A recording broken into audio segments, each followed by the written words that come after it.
आगे चलते हैं स्टूडेंट्स, डिस्कस करते हैं कि आपके पास ऑर्गेनिक केमिस्ट्री इंपॉर्टेंट क्यों है। सबसे पहले तो students, we are constituted with organic molecules. हम इनसे कंपोज्ड हैं in the form of proteins, in the form of carbohydrates, in the form of आपके पास जितने भी स्टूडेंट्स आपकी बॉडी में मेजर कंपाउंड एग्जिस्ट कर रहे हैं स्टूडेंट्स, आपके पास लिपिड्स हो गए, कोलेस्ट्रॉल हो गया, ये तमाम स्टूडेंट्स जो आपके बॉडी सेल्स को कॉन्स्टिट्यूट कर रहे होते हैं, ये तमाम स्टूडेंट्स आपके पास ऑर्गेनिक होते हैं नेचर। देन स्टूडेंट्स आपके पास जितने भी प्रोटीन्स हो गए, डीएनए, आरएनए, आपका प्लांट। देन स्टूडेंट्स आप जब केमिकल्स की बात करते हैं, वो केमिकल्स जो आप अपनी फार्मास्यूटिकल इंडस्ट्री में यूज़ करते हैं, देन स्टूडेंट्स आपके पास मेडिसिन हो जाती हैं, ये तमाम स्टूडेंट्स आपके पास ऑर्गेनिक इन नेचर होते हैं। क्योंकि स्टूडेंट्स ये आपके पास ऑर्गेनिक होते हैं in nature, that is why students organic chemistry को और ऑर्गेनिक मॉलिक्यूल्स के स्ट्रक्चर को एक्सप्लोर करना हमारे लिए मज़ीद इनएविटेबल हो जाता है। आगे चलते हैं स्टूडेंट्स, डिस्कस करते हैं कि हमारे पास ऑर्गेनिक कंपाउंड्स की सोर्सेज क्या होती हैं, यानी कि आपके पास ये organic compounds in the form of organic chemicals आते कैसे हैं। कुछ तो स्टूडेंट्स हम खुद कॉन्स्टिट्यूटेड होते हैं ऑर्गेनिक मॉलिक्यूल से, यानी कि हम खुद कॉन्स्टिट्यूटेड होते हैं, लेकिन स्टूडेंट्स जो हम अपने फ्यूल्स में यूज़ कर रहे होते हैं ऑर्गेनिक कंपाउंड्स, वो हमारे पास कहाँ से आते हैं स्टूडेंट्स? वो हमारे पास आते हैं कोल से, नेचुरल गैस से और पेट्रोलियम से। सबसे पहले तो स्टूडेंट्स हम डिस्कस करते हैं कि आपके पास कोल कहाँ से आता है। स्टूडेंट्स आपने डिस्कस किया होगा ऑलरेडी, आप जानते भी होंगे कि आपके पास dead remains of plants and animals, यानी कि in the form of wood, और एनिमल्स की in the form of their skeleton. Students जब वो आपके पास डंप रहता है अंडर ग्राउंड, यानी कि अंडर सॉइल डंप रहता है, तो students under high temperature and pressure condition students वो जो वुड होती है या वो जो आपके पास मटीरियल जो कि अंडरग्राउंड आपके पास प्रेजेंट होता है या under the depths of soil exist कर रहा होता है स्टूडेंट्स, वो क्या होता है, वो कोल में कन्वर्ट हो जाता है। अब स्टूडेंट्स जब कोल में कन्वर्ट होता है तो उसके कुछ आपके पास प्रोसेसेस होते हैं।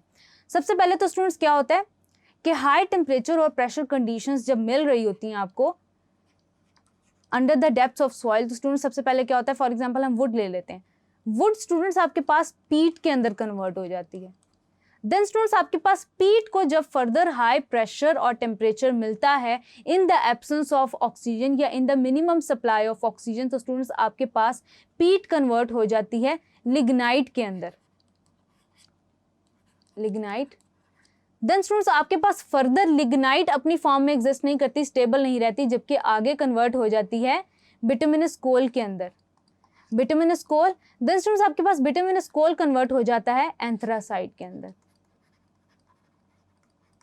अब स्टूडेंट्स इन तमाम आपके पास ट्रांजिशंस के अंदर, यानी कि आपके पास ये जो ऑर्गेनिक मैटर है इसकी ट्रांजिशंस के अंदर डिफरेंस क्या आ रहा है कि स्टूडेंट्स जैसे जैसे टेम्परेचर और प्रेशर कंडीशंस इंक्रीज होती चली जा रही हैं, वैसे वैसे स्टूडेंट्स आप याद रखेंगे कि आपके पास जो आपका ऑर्गेनिक मैटर बन रहा है, यानी कि जो कोल आपके पास बन रहा है, वो स्टूडेंट्स आपके पास हाई कार्बन कंटेंट में कन्वर्ट होता चला जा रहा है, यानी कि स्टूडेंट्स परसेंटेज ऑफ कार्बन आपके पास throughout the whole transition process increase होती चली जा रही है। यानी कि स्टूडेंट्स क्या होगा कि आपके पास वुड है, वुड ने कन्वर्ट किया पीट के अंदर, इसके अंदर स्टूडेंट्स आपके पास 59 to 60% आपके पास कार्बन थी। देन स्टूडेंट्स आपके पास 61 to 62% लिग्नाइट के अंदर आपके पास कार्बन थी। देन स्टूडेंट्स आपके पास 70% तक इंक्रीज हुआ कार्बन कॉन्टेंट का बिटुमिनस कोल के अंदर। देन स्टूडेंट्स आपके पास at the end anthracite 90 to 92% carbon content constitute कर रहा होता है। अब स्टूडेंट्स ये जो आपके पास कोल होता है इसको आप कैसे यूज़ करते हैं कि आप अपने पेट्रोलियम फ्रैक्शंस में इसको यूज़ कर सकें, यानी कि आप इंडस्ट्रीज़ के अंदर इसको इस्तेमाल कर सकें।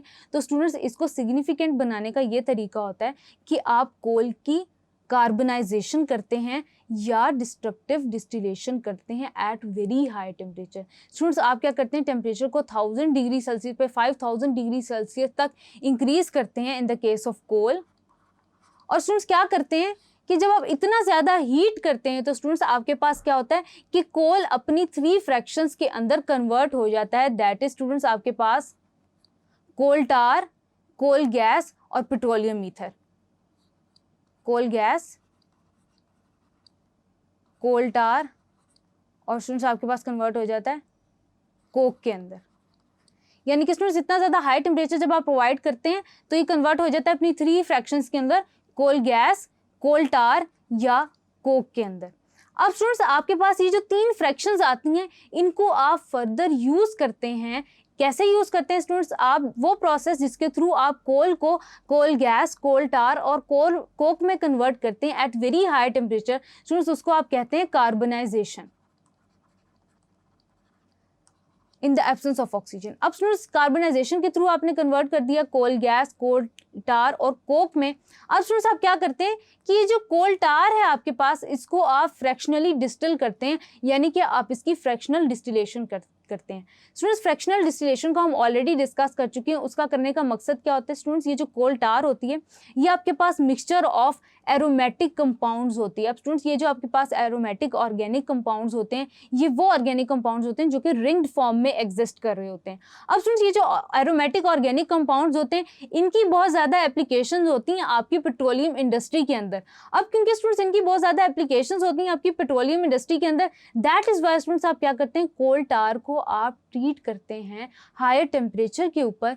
स्टूडेंट्स जो डिफरेंट आपके पास ऑर्गेनिक मॉलिक्यूल से कॉन्स्टिट्यूटेड होती है कोल टार, क्या होता है कि आपके pass on the basis of the boiling points of the components present ये सेपरेट आउट हो जाते हैं, यानी कि मुख्तलिफ फ्रैक्शंस के अंदर कन्वर्ट हो जाते हैं अबाउट 217 एरोमेटिक कंपाउंड्स। और स्टूडेंट्स उन फ्रैक्शंस को आप क्या करते हैं, सेपरेट आउट करते हैं।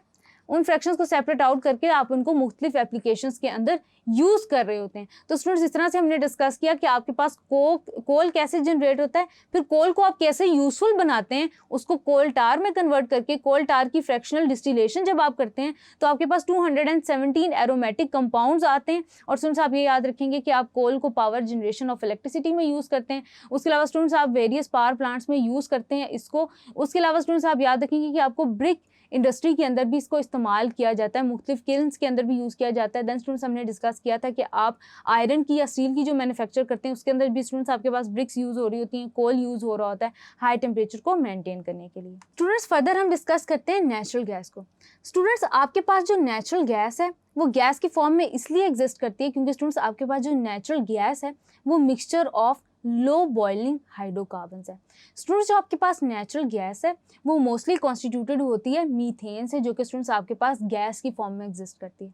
अब स्टूडेंट्स ये जो आपके पास नेचुरल गैस होती है इसको आप LNG के अंदर, LPG के अंदर, CNG के अंदर यूज़ करते हैं, जो कि स्टूडेंट्स आपकी फर्दर ऑटोमोबाइल्स को और इंडस्ट्रीज़ को रन कर रही होती है।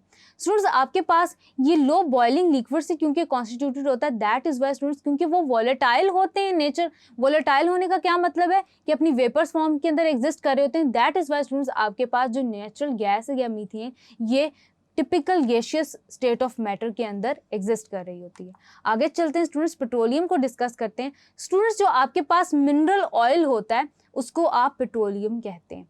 अब स्टूडेंट्स आपके पास ये कैसे बनता है, केमिकल और बायोकेमिकल डिकम्पोजिशन होती है जब ऑर्गेनिक मैटर की, जो कि बिटवीन द रॉक्स प्रेजेंट होता है। तो स्टूडेंट्स आपके पास क्या बनता है, एक आपके पास क्रूड ऑयल बनता है। अब क्रूड ऑयल स्टूडेंट्स आप क्यों कहते हैं, क्योंकि वो रिफाइंड नहीं होता उस स्टेज के अंदर। जब आप इसको रिफाइन करते हैं स्टूडेंट्स तो आप इसकी डिफरेंट फ्रैक्शंस को अलग कर लेते हैं, सेपरेट आउट कर लेते हैं। यानी कि स्टूडेंट्स आपके पास जो क्रूड ऑयल होता है वो आपके पास रिफाइंड फॉर्म नहीं होती। इसको स्टूडेंट्स आप क्या करते हैं, रिफाइन करते हैं, इसकी डिफरेंट फ्रैक्शंस को सेपरेट आउट करते हैं, किसके थ्रू, फ्रैक्शनल डिस्टिलेशन के थ्रू। अब अगेन स्टूडेंट्स आपके पास जो फ्रैक्शनल डिस्टिलेशन होती है उसमें आप डिफरेंट कंपाउंड्स को सेपरेट आउट कर रहे होते हैं based on their boiling point. जिसका बॉइलिंग पॉइंट आता जाता है वो सेपरेट आउट होता चला जाता है। तो स्टूडेंट्स आप क्या करते हैं, उसको फर्दर सिग्निफिकेंटली यूज़ कर सकते हैं उनकी पर्टिकुलर एप्लीकेशन के अंदर। अब स्टूडेंट्स आपके पास डिफरेंट पेट्रोलियम फ्रैक्शंस आते हैं, दैट इज़ वाई इसको रिफाइन किया जाता है। उसके अलावा स्टूडेंट्स आपके पास डिफरेंट ऑयल रिफाइनरीज जो है वो एग्जिस्ट कर रही हैं हमारी कंट्री के अंदर, जिसमें स्टूडेंट्स एक आपके पास रावलपिंडी के करीब भी है, मुर्गा के अंदर। देन स्टूडेंट्स आपके पास मुल्तान के अंदर भी एग्जिस्ट कर रही है, महमूद कोट के अंदर। देन स्टूडेंट्स आगे देखते हैं कि आपके पास ये फ्रैक्शनल डिस्टिलेशन हो कैसे रही होती है और इस बेस पे जो पेट्रोलियम फ्रैक्शंस हमारे पास आते हैं उनकी क्या एप्लीकेशंस हैं, उनको स्टूडेंट्स हम डिस्कस करते हैं। सबसे पहले तो स्टूडेंट्स आपने लिया क्रूड ऑयल, और वो क्रूड ऑयल कहाँ से आया, chemical biochemical decomposition of organic matter that was present between the sedimentary rocks. वहाँ से आपने सेपरेट आउट किया, आपने उसको स्टूडेंट्स कलेक्ट किया, उसके बाद आपने उसको फ्रैक्शनल डिस्टिलेशन के लिए जो फर्नेस था उसमें से पास आउट कराया। अब students based on their boiling point आपके पास पेट्रोलियम फ्रैक्शंस सेपरेट आउट होने लग गई। सबसे पहले स्टूडेंट्स आपके पास बिटुमेन आया जिसके थ्रू आप रोड्स बनाते हैं। स्टूडेंट्स सबसे पहले जो आपके पास पेट्रोलियम फ्रैक्शन आएगी वो आएगी जो लो बॉइलिंग होगी, यानी कि स्टूडेंट्स जिसको इतना ज़्यादा बॉइलिंग पॉइंट नहीं चाहिए, यानी कि आपके पास जो लो टेम्परेचर पे बॉयल हो जाए वो फ्रैक्शन आपके पास अलग होगी। सबसे पहले आपके पास अलग होगी पेट्रोलियम गैस। 25 डिग्री सेल्सियस पे। देन स्टूडेंट्स आपके पास गैसोलीन सेपरेट होगी ज़रा से हाई टेम्परेचर पे, आपके पास गैसोलीन सेपरेट आउट होगी 25 to 60 डिग्री सेल्सियस पे। देन स्टूडेंट्स आपके पास नेफ्था को आपने सेपरेट कर लिया। देन स्टूडेंट्स आपने मजीद टेम्परेचर इंक्रीज किया तो आपके पास पैराफिन आ गया, मजीद इंक्रीज किया तो आपके पास बॉइलिंग पॉइंट आ गया डीजल का, जिसको आपने कार्स और ट्रक्स के लिए यूज़ किया। देन स्टूडेंट्स मजीद आपने टेम्परेचर इंक्रीज किया तो आपके पास फ्यूल ऑयल का बॉइलिंग पॉइंट आ गया, जिसको स्टूडेंट्स आपने सबमरीन्स के लिए यूज़ किया, एरोप्लेन्स के लिए यूज़ किया। देन स्टूडेंट्स आपने फर्दर टेम्परेचर इंक्रीज किया तो आपने melting point achieve, boiling point achieve किया, लुब्रिकेटिंग ऑयल का उसको सेपरेट आउट कर लिया, यानी कि गैसोलीन को आपने फ्रैक्शन के अंदर ले लिया, जो कि स्टूडेंट्स आपका वो पार्ट है जो रन करता है आपके इंजन्स को। देन स्टूडेंट्स आपने जब फर्दर इंक्रीज किया टेम्परेचर को तो आपको बिटुमेन का बॉइलिंग पॉइंट मिल गया, जिसको स्टूडेंट्स आप रोड्स वगैरह बनाने में यूज़ करते हैं। अब स्टूडेंट्स इसकी आप वेरियस एप्लीकेशंस हैं, इनको दोबारा देख लेते हैं कि आप नेचुरल गैस को फ्यूल्स के अंदर और पेट्रोकेमिकल्स के अंदर यूज़ कर रहे होते हैं। पेट्रोलियम ईथर को स्टूडेंट्स आप यूज़ कर रहे होते हैं सॉल्वेंट के अंदर, इनकी भी बॉइलिंग पॉइंट रेंज आप देख सकते हैं। नेफ्था स्टूडेंट्स हमने डिस्कस किया, इसको आप लैब्स के अंदर सॉल्वेंट के तौर पे यूज़ कर रहे होते हैं। गैसोलीन को स्टूडेंट्स मोटर फ्यूल के तौर पे यूज़ कर रहे होते हैं। देन स्टूडेंट्स आप फर्दर टेम्परेचर इंक्रीज करते हैं तो आपके पास केरोसिन का बॉइलिंग पॉइंट आता है, जिसको आप हीटिंग फ्यूल के लिए यूज़ करते हैं। गैस ऑयल आता है स्टूडेंट्स आपके पास, जो फर्दर आपके पास हाई टेम्परेचर पे सेपरेट आउट हो रहा होता है। लुब्रिकेटिंग ऑयल और ग्रीसी स्टूडेंट्स आपके पास विस्कस किस्म की लिक्विड्स होते हैं, इनका बॉइलिंग पॉइंट ज़्यादा होता है, ये आपके पास लुब्रिकेशन का फंक्शन परफॉर्म कर रहे होते हैं। पैराफिन को स्टूडेंट्स आपके पास वैक्स प्रोडक्ट्स के लिए यूज़ किया जाता है। एस्फाल्ट या स्टूडेंट्स आपके पास जो पेट्रोलियम कोक होती है, ये स्टूडेंट्स आपके पास सॉलिड की फॉर्म में एग्जिस्ट कर रही होती है, इसका बॉइलिंग पॉइंट बहुत ज़्यादा हाई होता है। इसको स्टूडेंट्स आप फ्यूल के तौर पे रूफिंग में यूज़ कर रहे होते हैं और पेविंग ऑफ रोड्स में यूज़ कर रहे होते हैं। तो स्टूडेंट्स आपके पास बेसिक बताने का मकसद ये था कि आपके पास फ्रैक्शनल डिस्टिलेशन कैसे हो रही है, ताकि आपका वो कॉन्सेप्ट भी क्लियर हो जाए और ये भी पता चल जाए कि आपके pass on the basis of boiling point separation हो कैसे रही है फ्रॉम क्रूड ऑयल। आगे चलते हैं स्टूडेंट्स, डिस्कस करते हैं कि आपके पास क्रैकिंग ऑफ पेट्रोलियम क्या होता है। Thank you.